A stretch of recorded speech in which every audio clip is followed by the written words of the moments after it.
4 వారాల లోపల మీరు యాక్షన్ తీసుకోవాలని స్పీకర్ గారికి ఆదేశాలు ఇచ్చారు.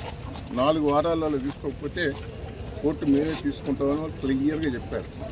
అంటే బై ఎలక్షన్ కంపల్సరీ వస్తున్నాయి. స్పీకర్ గారు రిక్వెస్ట్ చేస్తున్నాం, కోర్టు ఆర్డర్ని స్వీకరించి ఇమ్మీడియట్లీ వాళ్ళ మీద యాక్షన్ తీసుకో.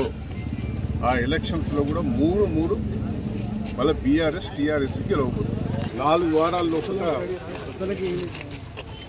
మీరు యాక్షన్ తీసుకోవాలని స్పీకర్ గారికి ఆదేశాలు ఇచ్చారు. 4 వారాలలో తీసుకోకపోతే కోర్టు మేమే తీసుకుంటామని వాళ్ళు క్లియర్గా చెప్పారు. అంటే బై ఎలక్షన్ కంపల్సరీ వస్తున్నాయి. స్పీకర్ గారు రిక్వెస్ట్ చేస్తున్నాం, కోర్టు ఆర్డర్ని స్వీకరించి ఇమ్మీడియట్లీ వాళ్ళ మీద యాక్షన్ తీసుకో. ఆ ఎలక్షన్స్లో కూడా మూడు మళ్ళీ బీఆర్ఎస్ టీఆర్ఎస్కి గెలవబోతుంది. 4 వారాల లోపల మీరు యాక్షన్ తీసుకోవాలని స్పీకర్ గారికి ఆదేశాలు ఇచ్చారు. 4 వారాలలో తీసుకోకపోతే కోర్టు మేమే తీసుకుంటామని వాళ్ళు క్లియర్గా చెప్పారు. అంటే బై ఎలక్షన్ కంపల్సరీ వస్తున్నాయి. స్పీకర్ గారు రిక్వెస్ట్ చేస్తున్నాం, కోర్టు ఆర్డర్ని స్వీకరించి ఇమ్మీడియట్లీ వాళ్ళ మీద యాక్షన్ తీసుకో. ఆ ఎలక్షన్స్లో కూడా మూడు మళ్ళీ బీఆర్ఎస్ టీఆర్ఎస్కి గెలవబోతుంది.